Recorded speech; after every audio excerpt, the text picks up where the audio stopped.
The helicopter's rotors cut through the desert air like a knife through silence. Inside the cramped metal bird, 8 Navy SEALs sat in their familiar positions, weapons ready, minds focused on the mission ahead.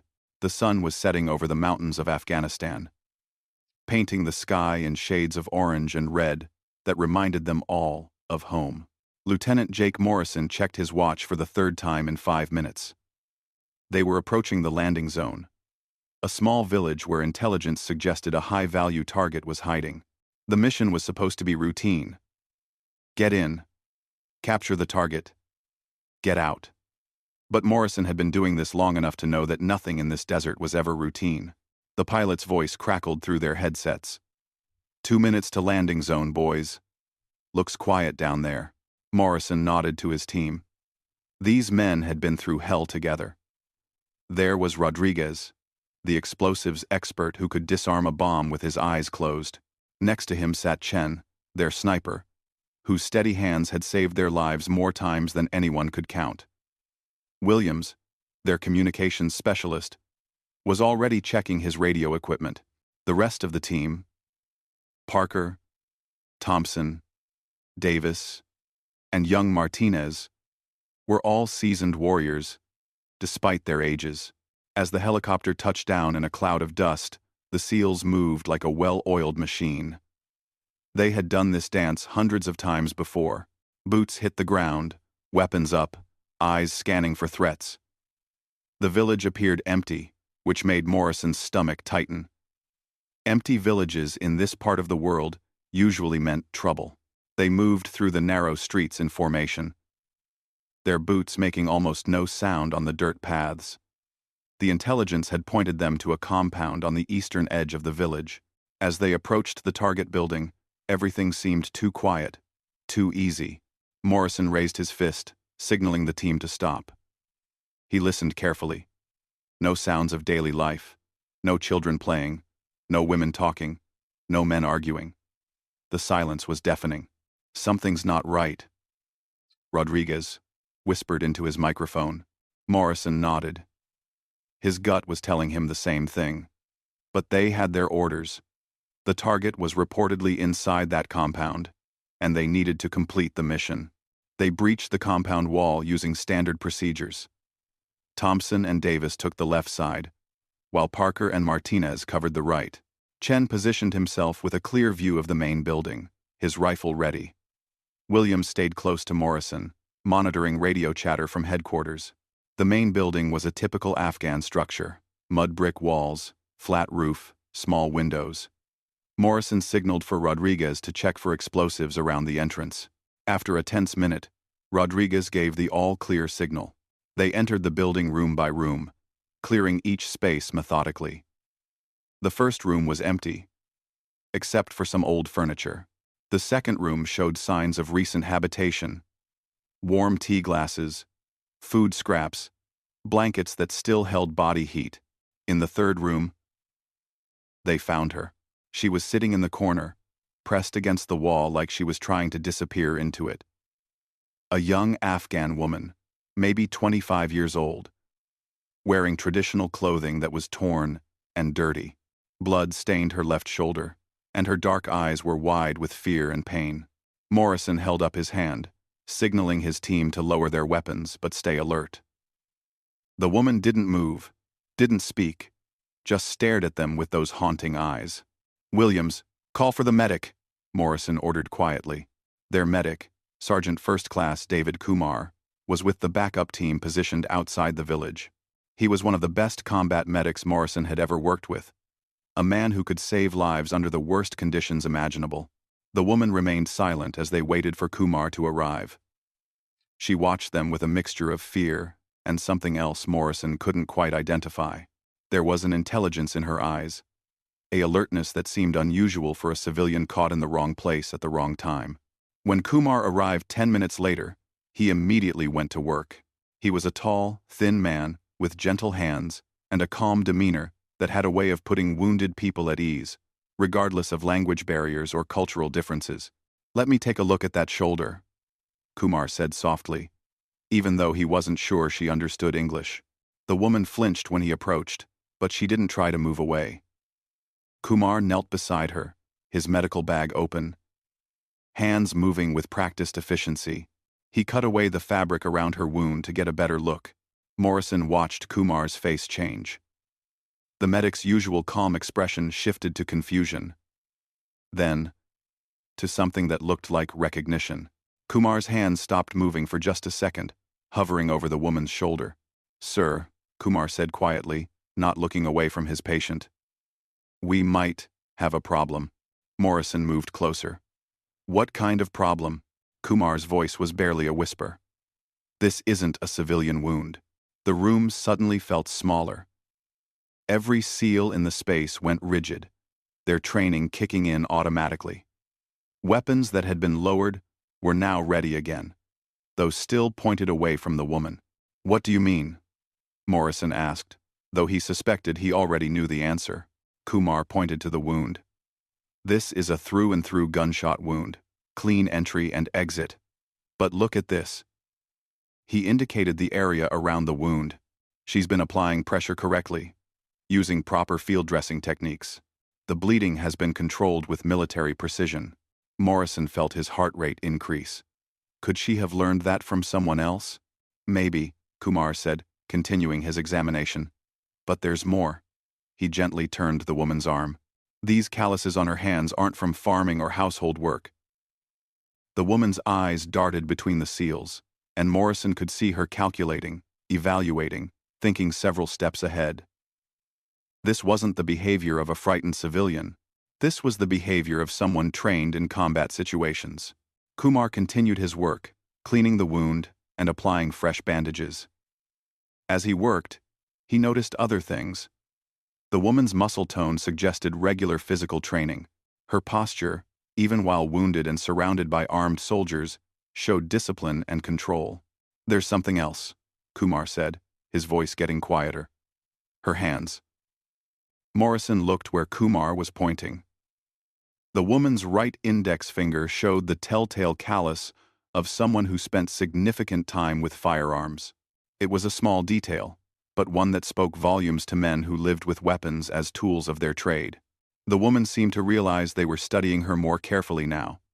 She shifted slightly, and Morrison caught a glimpse of something else that made his blood run cold. Under her traditional Afghan clothing, he could see the edge of what looked like a tactical vest. "Kumar," Morrison said slowly, "keep working, but be ready to move fast." The medic nodded, understanding the unspoken message. They were potentially sitting next to someone who could be a serious threat. But she was also wounded and in need of medical attention. The situation was delicate, requiring both caution and compassion. As Kumar continued treating her wound, the woman finally spoke. Her voice was quiet but clear, and she spoke in perfect English, with just a hint of an accent. "Thank you," she said, looking directly at Kumar. The simple words hit the room like a bomb. Civilians in this part of Afghanistan rarely spoke English, and certainly not with such clarity and confidence. Morrison exchanged glances with his team. Rodriguez had moved to a better position near the door. Chen was watching the windows. Williams was monitoring radio traffic, ready to call for backup if needed. "What's your name?" Morrison asked gently. The woman looked at him for a long moment before answering. "Amira." "Amira, how did you get hurt?" Another pause. "Fighting."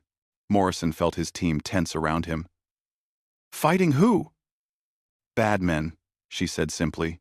Kumar finished bandaging her shoulder and sat back on his heels. "She's stable," he reported. "The wound isn't life-threatening, but she's lost some blood and needs rest." Morrison nodded, but his mind was racing. They had come here looking for a high-value target, and instead found a mysterious woman who clearly wasn't what she seemed. The intelligence that had brought them to this village might have been wrong, or worse, it might have been deliberately misleading. "Amira," Morrison said carefully. "Were you alone here?" She shook her head. "Others left when helicopters came." "What others?" "Friends," she said. But there was something in her voice that suggested the word meant more than simple friendship. Morrison made a decision. "Williams. Contact base. Tell them we need extraction." and we're bringing a civilian for medical treatment and questioning. As Williams spoke into his radio, Morrison studied Amira more carefully. Despite her wound and obvious fatigue, she was alert and aware of everything happening around her. She tracked each team member's movements, noted their positions, and seemed to be evaluating their capabilities just as they were evaluating hers. Kumar packed up his medical supplies, but he stayed close to Amira. Something about her was bothering him, something beyond the obvious inconsistencies they had already noted. "Sir," Kumar said quietly to Morrison, "I need to tell you something else." Morrison moved closer to his medic. "What?" "When I was cleaning her wound, I saw something. A tattoo, partially hidden under her clothing." "What kind of tattoo?" "Military. Looks like Special Forces insignia, but not from any military I recognize." Morrison felt a chill run down his spine. They weren't just dealing with a civilian caught in the crossfire, or even a simple insurgent. This woman might be part of something much more complex and dangerous. The radio crackled to life. Williams listened to his headset and then looked up at Morrison. "Extraction helicopter will be here in 20 minutes, sir. Base wants to know more about the civilian we're bringing in." Morrison looked at Amira, who was listening to their conversation with obvious understanding. "Tell them we'll brief them when we get back." As they waited for extraction, Morrison positioned his team to watch all approaches to the building. The village remained eerily quiet, which continued to make him nervous. In his experience, when a place seemed too quiet, it usually meant someone was watching and waiting. Amira sat quietly, seeming to rest. But Morrison noticed her eyes never stopped moving. She was constantly aware of her surroundings, constantly evaluating, constantly ready. This was not the behavior of a civilian. 15 minutes before the extraction helicopter was due to arrive, Chen's voice came through their headsets from his overwatch position. "Movement. In the village. Multiple individuals approaching from the north." Morrison felt his adrenaline spike. "How many? Can't get an exact count, but at least 6, possibly more. They're moving tactically, using cover." Morrison looked at Amira. Her expression had changed. The fear was gone, replaced by something that looked almost like anticipation.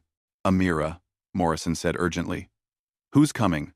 She looked at him with those intelligent dark eyes. "My team." The words hung in the air like a challenge. Morrison realized that everything about this mission had just changed. They weren't rescuing a wounded civilian.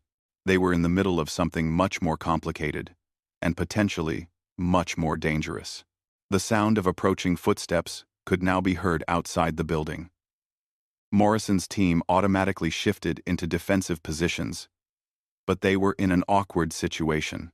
They had a wounded woman to protect, limited cover, and an unknown number of potentially hostile individuals approaching. Kumar moved closer to Amira. "Can you walk?" "Yes," she said, starting to stand up despite her wound. Morrison made a quick decision. "We're moving to the extraction point now. Williams, call the helicopter and tell them to be ready for a hot pickup." As they prepared to move, Morrison caught Amira's eye. "Your team, are they friendly or hostile?" She looked at him for a long moment before answering. "That depends on you." The movement outside the building grew closer. Morrison could hear at least 3 different sets of footsteps, all moving with the careful precision of trained soldiers. His team was ready. Weapons trained on the doorway. But something about Amira's calm demeanor made him hesitate to give the order to fire. "Amira," Morrison whispered urgently, "I need to know right now. Are your people going to shoot at us?" She looked directly into his eyes. "Not if you don't shoot first." Morrison felt the weight of decision pressing down on him. Everything in his training told him to treat unknown armed individuals as hostile until proven otherwise. But something about this situation felt different. Amira could have attacked them when they first found her. Instead, she had allowed Kumar to treat her wounds and had been cooperative, even helpful. The footsteps stopped just outside the door. A voice called out in what Morrison recognized as Dari, one of Afghanistan's official languages. Amira responded in the same language, her voice calm but urgent. Morrison couldn't understand the words, but the tone sounded like she was explaining something important. What did you tell them? Morrison asked quietly. That you helped me. That you are not enemies. The voice outside spoke again, this time in heavily accented English. Morrison looked at his team. Rodriguez had moved to cover the back entrance. Chen was still watching from his elevated position outside. Williams was monitoring radio chatter, while keeping his weapon ready. They were as prepared as they could be given the circumstances. We have a wounded woman here who needs medical attention, Morrison called out. We're taking her to get help. She is our medic, the voice replied. We take care of her ourselves. Morrison felt another piece of the puzzle click into place. Amira wasn't just someone with medical training. She was a trained, military medic. That explained the professional way she had treated her own wound and her calm behavior under pressure. Who are you? Morrison called out. There was a pause before the answer came. We are like you. Soldiers. Fighting bad men. Kumar looked up from checking Amira's bandages. Sir, whoever they are, they care about her. You can hear it. In the voice. Morrison made a decision that went against every protocol he had been taught. We're coming out. Keep your weapons lowered, and we'll do the same. Morrison. Rodriguez warned through the radio. This could be a trap. Ronston. With Klaus. I know, Morrison replied. But sometimes you have to trust your gut. He helped Amira to her feet. She was steady despite her wound, confirming his suspicions about her training and toughness. Tell your people we're coming out slowly. No sudden movements. Amira called out in Dari again. The response sounded acknowledgement and agreement. Morrison led his team toward the door, with Kumar helping support Amira. As they stepped outside into the fading daylight, Morrison saw them. 3 figures, in military-style clothing, weapons lowered but ready. They were positioned tactically around the courtyard, covering all angles of approach. The man who had been speaking stepped forward. He was tall and lean, with the weathered face of someone who had spent years in combat zones. His equipment looked professional, well-maintained, and expensive. This wasn't a ragtag insurgent group. I am Captain Rashid, the man said in careful English. Thank you for helping Amira. Morrison studied the man. His bearing, his equipment, the way he carried himself. Everything suggested legitimate military training. Captain Rashid. Of what unit? Rashid looked at Amira, who nodded slightly. Afghan Special Security Forces. We work with your CIA and Special Operations teams against Taliban and Al-Qaeda. Morrison felt relief wash through him. If this was true, then these people were allies, not enemies. But years of experience had taught him to verify everything in this part of the world. Williams, Morrison said quietly. Contact base. Run the name Captain Rashid, Afghan Special Security Forces, through the database. While Williams made the call, Morrison studied the other 2 members of Rashid's team. One was a woman, unusual for Afghan military units, wearing modified traditional clothing that concealed tactical gear underneath. The other was a young man who couldn't have been more than 25, but who moved with the confidence of a seasoned warrior. Kumar was still staying close to Amira, monitoring her condition. How did you get wounded? Kumar asked her directly. Ambush, Amira replied. 3 days ago. We were tracking a Taliban commander when his men found us first. Rashid's expression darkened. We lost 2 good soldiers in that fight. Amira stayed behind to slow them down while we evacuated our wounded. Morrison was beginning to understand. Amira hadn't been a civilian caught in the crossfire. She had been a soldier doing her job, sacrificing herself to save her teammates. The respect in Rashid's voice when he spoke about her actions confirmed Morrison's growing impression that these were professional soldiers, not insurgents.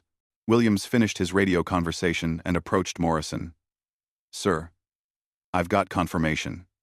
Captain Rashid's unit is listed as a friendly asset. They've been working with special operations teams for the past 2 years. multiple successful operations against high-value targets. Morrison felt the last of his tension ease.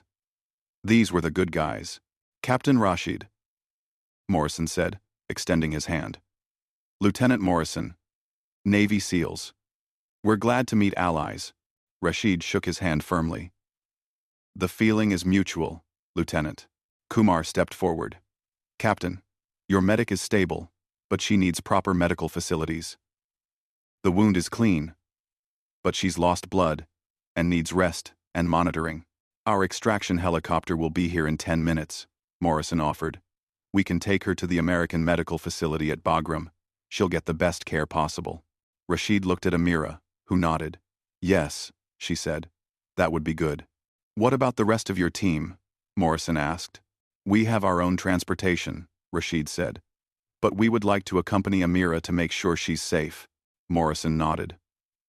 Of course. But I have to ask, what were you doing in this village? Our intelligence suggested a Taliban commander was here. Rashid's expression became grim. Your intelligence was correct. Commander Hakim was here. We've been tracking him for weeks. He's responsible for multiple attacks on coalition forces and Afghan civilians. Morrison picked up on the past tense. We eliminated him and his cell yesterday. The young man spoke for the first time, his English excellent despite a strong accent.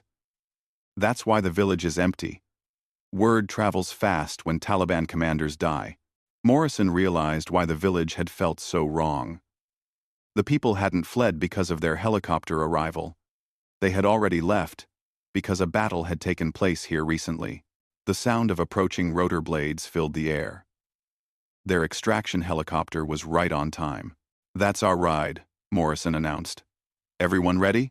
As they moved toward the landing zone, Kumar stayed close to Amira. Something was still bothering him about her case. Something he couldn't quite put his finger on. As a combat medic, he had treated hundreds of wounded soldiers, and there was something different about Amira's responses and reactions. The helicopter touched down in a whirlwind of dust and noise. As the team prepared to board, Kumar noticed something that made him stop in his tracks. When Amira moved toward the helicopter, she favored her right leg slightly. It was subtle. Something only a trained medic would notice. But it was there. Kumar had been so focused on her shoulder wound that he hadn't done a complete examination. Wait. Kumar called out over the rotor noise. Amira, are you hurt somewhere else? Amira, are you hurt somewhere else? She looked at him with those intelligent dark eyes, and Kumar saw her making a decision. She pulled up the leg of her pants slightly, revealing a bandage around her calf. Shrapnel, she said simply. From the ambush, Kumar knelt to examine the second wound. As he unwrapped the bandage, he saw something that made his blood run cold. This wasn't a shrapnel wound.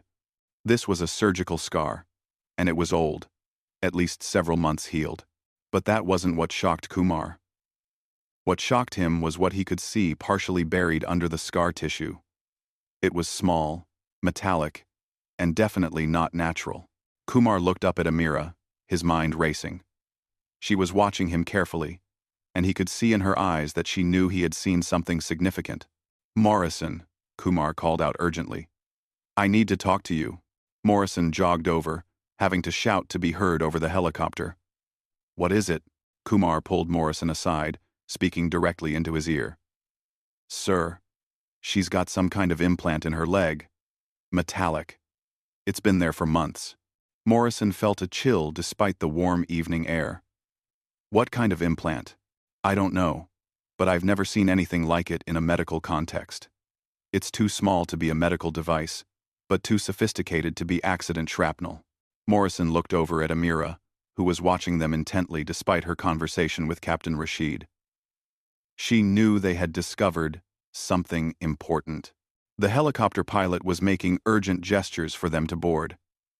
They were sitting ducks on the ground, exposed and vulnerable. Morrison made another quick decision. We'll sort this out once we're airborne and safe. As they boarded the helicopter, Kumar helped Amira into a seat and immediately began setting up a more comprehensive medical station. He needed to examine that implant more carefully, but he also needed to keep Amira stable during the flight. Captain Rashid and his 2 team members took seats across from the SEALs. The helicopter lifted off, and Morrison finally allowed himself to relax slightly. Whatever mysteries surrounded Amira and her team, they were now safely away from potential threats on the ground. During the flight, Kumar continued monitoring Amira's vital signs while discreetly examining her leg wound. The more he looked at the implant, the more concerned he became. It appeared to be some kind of electronic device, possibly a tracking chip or communication device. Morrison noticed Kumar's worried expression and moved closer. "What are you thinking?" "Sir, I think we need to have this implant examined by intelligence specialists when we get to base. It's definitely not medical, and it's been deliberately implanted." Morrison nodded grimly. What had started as a simple extraction mission was becoming more complicated by the hour. Amira seemed to sense their concern. She leaned toward Kumar and spoke quietly enough that only he could hear her over the helicopter noise. "The device is not dangerous. It's protection." Kumar looked at her questioningly. "GPS tracker," she explained. "If I'm captured, my team can find me. Many of us have them." Kumar relayed this information to Morrison, who felt somewhat relieved but still cautious. If Amira's explanation was true, it made sense from a tactical standpoint. Special operations teams often used various methods to track and locate team members in hostile territory, but it also raised new questions. What kind of special operations unit was sophisticated enough to use subcutaneous GPS implants? And why hadn't they been briefed about Afghan special security forces operating with that level of technology? As the helicopter approached Bagram Air Base, Morrison realized that his simple extraction mission had just become an intelligence priority. They needed to find out exactly who Amira and her team were, and why they were using equipment and tactics that seemed far more advanced than typical Afghan military units. The base medical facility came into view, its bright lights cutting through the gathering darkness. Soon, they would have answers. Morrison just hoped those answers wouldn't create even more questions. The helicopter touched down at Bagram Air Base with a gentle bump. Medical personnel were already waiting with a stretcher, but Amira waved them off, insisting she could walk. Kumar stayed close to her side as they moved toward the medical facility, still concerned about both her shoulder wound and the mysterious implant in her leg. Morrison walked alongside Captain Rashid, who had remained quiet during the flight. As they approached the medical building, Morrison noticed several intelligence officers waiting near the entrance. Word had already spread about their unusual passengers. "Captain Rashid," Morrison said quietly, "my superiors are going to want to debrief you and your team. Standard procedure when we encounter Allied forces in the field." Rashid nodded. "We understand. We have protocols to follow as well." Inside the medical facility, Kumar immediately took charge of Amira's care, working with the base doctors to get her properly examined and treated. The shoulder wound was healing well, but they wanted to run additional tests to make sure there were no complications. Morrison was approached by Major Sarah Collins, the base intelligence officer. She was a sharp-eyed woman in her 40s who had a reputation for being thorough and direct. "Lieutenant Morrison, I need a full briefing on what happened out there," Major Collins said. "We've got some interesting information coming through intelligence channels about your new friends."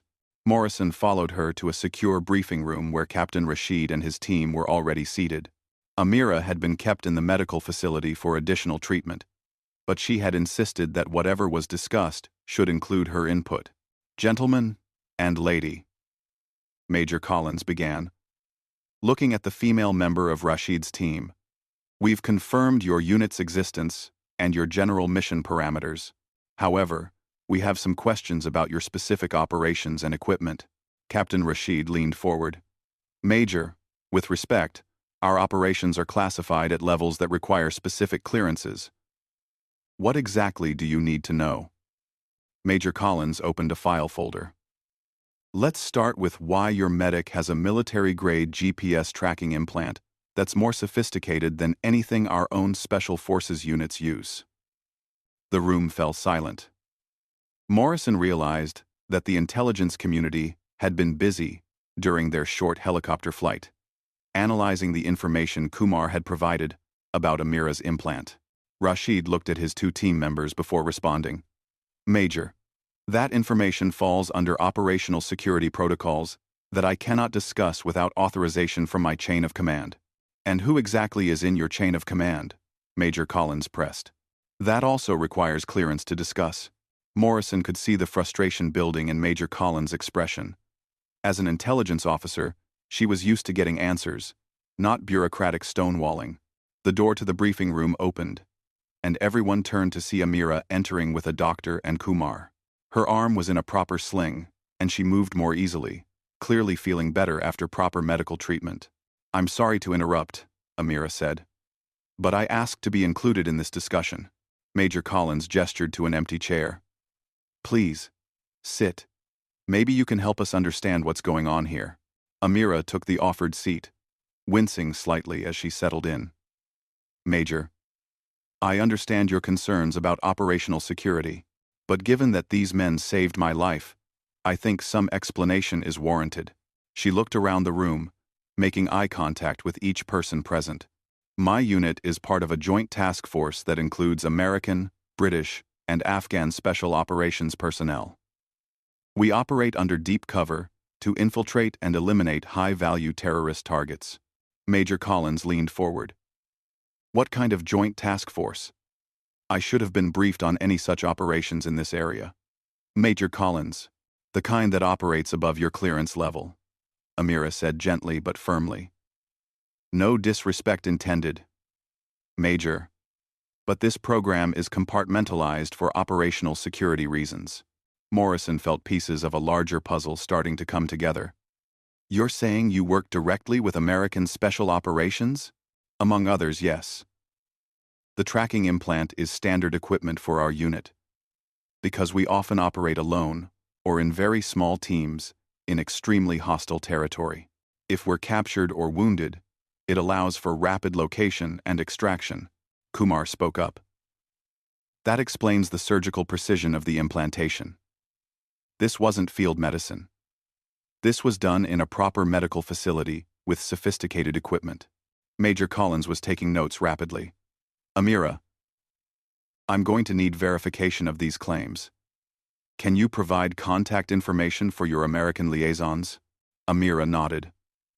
I can provide you with a secure communication channel, but the response will have to come through official channels. These operations are highly classified. Captain Rashid added, Major, I understand your position, but you must understand ours as well. We've been operating in this region for 2 years, conducting successful missions against Taliban and Al-Qaeda leadership. Our operational security has kept us alive and effective. The young man who had remained quiet throughout the discussion finally spoke. Major Collins, perhaps there is a way to verify our credentials without compromising ongoing operations. Morrison was impressed by the young man's command of English and his thoughtful approach to the diplomatic challenge they were facing. What do you have in mind? Major Collins asked. Operations we've completed that would be in your intelligence databases. Successful eliminations of known targets. Intelligence gathered and shared through proper channels. If we provide specific dates and locations, your people can verify our effectiveness without us having to reveal current operational details. Major Collins considered this suggestion. That could work. Give me some examples. When?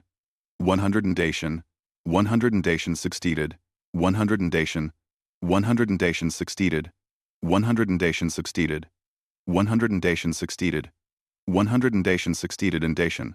Over the next hour, Captain Rashid and his team provided specific information about operations they had conducted over the past 18 months. Major Collins sent the information through classified channels for verification.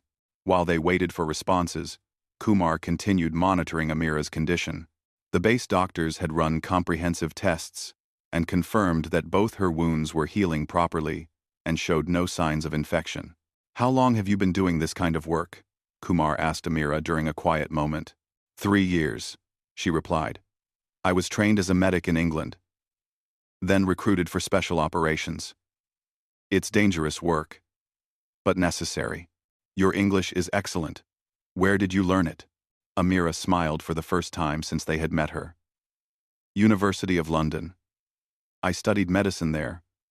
Before the war changed everything.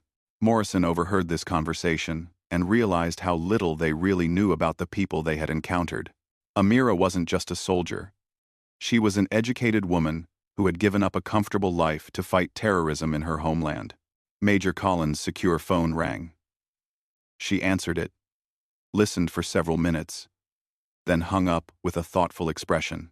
Well, she announced to the room, it appears you people are exactly who you claim to be. IF. The verification came back with not only confirmation of your unit's existence, but high praise for your operational effectiveness. Morrison felt relief wash over him. His instinct to trust these people had been correct.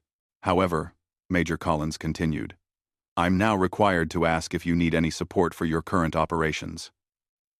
Apparently, your unit has been designated as a high-priority asset. Captain Rashid looked surprised. We haven't requested any support. According to the message I just received, your unit's intelligence about Taliban leadership in this region has been invaluable to coalition forces. There's interest in expanding cooperation between your team and our special operations units. Amira and Rashid exchanged glances. Morrison could see them having a silent conversation, weighing options and considerations he wasn't privy to. Major, Amira said carefully, we appreciate the offer, but our effectiveness depends largely on our ability to operate independently and maintain our cover. Too much official cooperation could compromise our mission. I understand, Major Collins replied. But the offer stands. If your situation changes. Kumar had been quietly thinking about something that had been bothering him since they first found Amira. Can I ask you something? He said to her. Of course. When we first found you, you were alone and wounded. But you didn't call for help, even though you had communication equipment. Why? Amira was quiet for a moment, considering her answer. Because, she said finally, in our line of work, sometimes the best way to protect your team is to appear vulnerable and alone. If I had called for help, it might have revealed my team's position and gotten them killed. Morrison understood immediately. Amira had been using herself as bait, drawing potential threats away from her teammates while appearing to be a harmless civilian. It was a dangerous gambit that could have gotten her killed, but it had worked. That's why you stayed quiet when we found you, Morrison realized. You were still protecting your team until you could figure out if we were a threat. Exactly. And when I realized you were American Special Forces, I knew my team would eventually come looking for me. I just had to wait and see how things developed. Kumar shook his head in admiration. That took incredible courage. It took training, Amira corrected. Courage is what gets you into situations like that in the first place. Major Collins closed her file folder. Well, this has been enlightening. Captain Rashid, your team is cleared to continue your operations. We'll make sure there are no intelligence conflicts in your area of operation. Thank you, Major, Rashid replied. And thank you, Lieutenant Morrison, for taking care of our medic. Morrison stood up and shook hands with each member of Rashid's team. It was an honor to meet you all. Stay safe out there. Morrison, as the meeting broke up, Kumar approached Amira one last time. Your shoulder should be fine in a few weeks. But promise me you'll be careful about that tracking implant. If it gets damaged or infected, it could cause serious problems. Amira smiled. I promise. And Kumar, thank you for taking such good care of me. You saved my life. Very 14. Just doing my job, Kumar replied. But Morrison could see how much the recognition meant to him. As Captain Rashid's team prepared to leave the base, Morrison reflected on the events of the past day. They had gone out expecting a routine mission, and instead had encountered a mystery that revealed the complex world of modern warfare, where allies operated in shadows and heroes didn't always wear easily recognizable uniforms. Later that evening, Morrison sat in the base mess hall with his team, debriefing over coffee and sharing their thoughts about the unusual mission. "You know what struck me the most?" Rodriguez said. "How professional they were. I mean, they could have been anyone, but their training and discipline showed through everything they did." "Did you see how calm Amira stayed throughout the whole thing?" Chen added. "Even when she was wounded and surrounded by armed strangers, she kept her cool and made smart decisions." Williams nodded. "And the way Captain Rashid handled the intelligence briefing, he protected his operational security without being hostile or uncooperative. That takes skill." Kumar was quiet, still processing everything he had learned. "I keep thinking about what she said, about courage versus training. These people have been doing incredibly dangerous work for years, and they make it look routine." Morrison looked around at his team. Men he had served with through multiple deployments. Men he trusted with his life. "I think we all learned something today about the different ways people serve and sacrifice. We're not the only ones out here doing the hard work." As the evening progressed, Morrison received word that Captain Rashid's team had departed the base safely and were continuing their mission. The intelligence channels confirmed that their unit would continue operating in the region, conducting the kind of dangerous, necessary work that rarely made headlines, but kept coalition forces and Afghan civilians safer. 3 months later, Morrison received a message through secure channels. It was from Amira, reporting that she had recovered completely from her wounds and was back in the field with her team.